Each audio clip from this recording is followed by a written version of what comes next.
আপনি এই কথা মনে করিয়েন না যে আজকে পাপ কাজ করছেন, যখন একটু বয়স হবে অথবা যখন ঘুষের উপর চাকরিটা হয়ে যাবে তারপর আপনি ভালো কাজ করবেন, তাহলে আপনার উপর আল্লাহর রহমত নেমে আসবে। এটা আপনি মনে করিয়েন।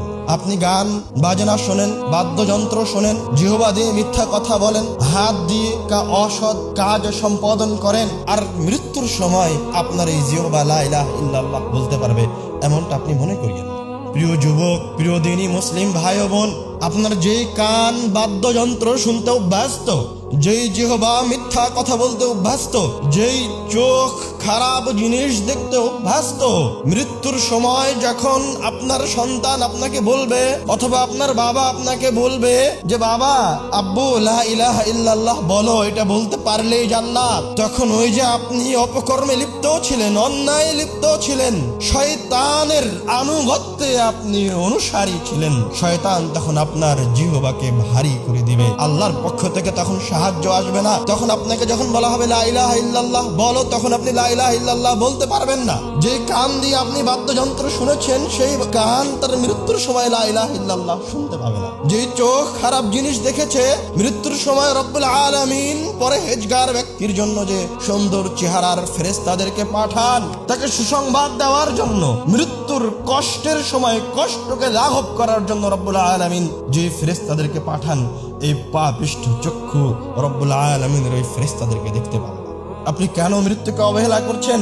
যেই 10-15টা মিনিট আপনি অপচয় করছেন, যেই সম্পদ আপনি সুদের উপর ব্যয় করেছেন, যেই সম্পদ আপনি কুক্ষিগত করেছেন অথবা জুলুম করেছেন, আপনার মতো অত্যাচারী পাপিষ্ঠ মুমিন যখন মৃত্যুর দিকে ধাবিত হবে, যখন তার কাছে এই খারাপ ফেরেশতা আসবে, তখন সে রব্বুল আলামিনের কাছে ফরিয়াদ করবে। রব্বুল আলামিন কুরআনুল কারীমে বলছেন, রব্বি লাউলা আখারতানি, একজন মুমিন তার রবকে ডেকে বলবে, লাউলা আখারতানি ইলা আজালিন করিব, হে আল্লাহ, আপনি যদি আমাকে আর একটা সেকেন্ড, একটা মিনিট সময় দেন, একবার সুযোগ প্রদান করেন, লা আসাদদাক ওয়া আকুম মিনাস সালিহিন, তাহলে আমি দান সাদকা করে সালেহিনদের অন্তর্ভুক্ত হয়ে যাব। কেননা একজন মুমিন, একজন পাপিষ্ঠ মুমিন, পাপাচারী মুমিন, ও জানে যে তার দান সবচেয়ে শক্তিশালী ইবাদত। এখন যেহেতু মৃত্যু চলে এসেছে, রব্বুল আলামিন আমাকে আরেকবার জীবন দেবে না, একটা মিনিট যদি সময় পাওয়া যায় তাহলে আমি দান সাদকা করে সালেহিনদের অন্তর্ভুক্ত হতে পারবো। কিন্তু রব্বুল আলামিন তখন তাকে একটা সেকেন্ড,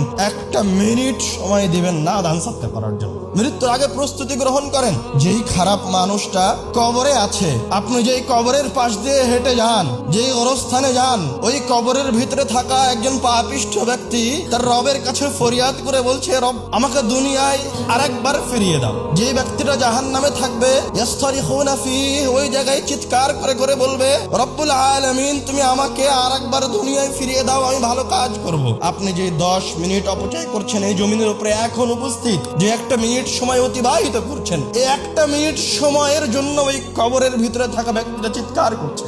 আপনি ওই কবরে যাওয়ার আগে, ওই কবরে ঢোকার আগে আপনার এই 5 মিনিট সময়কে মূল্যায়ন করেন, 1 মিনিট সময়কে মূল্যায়ন করেন। কবরে চলে গেলে 1 মিনিট সময় আর দ্বিতীয়বার ফিরে আসবে না ভাই আমার, এই একটা দিন আর ফিরে আসবে না ওই কবরে ঢুকে গেলে। যতই চিৎকার করেন না কেন, রব্বুল আলামিন অসংখ্য আয়াতে বলেছেন, আল্লাহ রাসূল অসংখ্য হাদিসে বলেছেন যে পাপিষ্ঠরা রব্বুল আলামিনের কাছে ফরিয়াদ করবে আরেকবার ফিরে আসার জন্য, কিন্তু সুযোগ হবে না।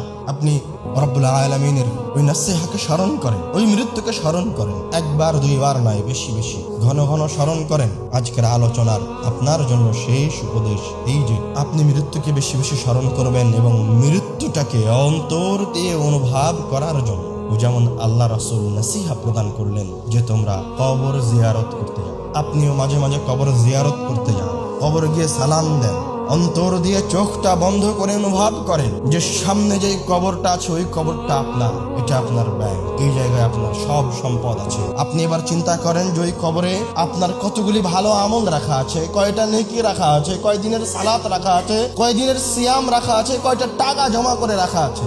আবার আপনি চিন্তা করেন যে ওই কবরে আপনার কতগুলি জুলুম জমা করে রাখা আছে, আপনার কতগুলি ঘুষের উপর অর্থ সম্পদ নেওয়া অর্থগুলি ওই কবরে জমা করে রাখা আছে, কতগুলি মিথ্যা কথা ওই কবরে জমা করে রাখা আছে, কতগুলি পাপ কাজ, কতগুলি জেনা, কতগুলি অন্যায় ওই কবরের মাঝে রাখা আছে। আপনি একবার আপনার দুটো চোখ বন্ধ করে কল্পনা করেন, তাহলে আপনি এটা অনুভব করতে পারবেন যে আপনি ভালো মানুষ না খারাপ মানুষ।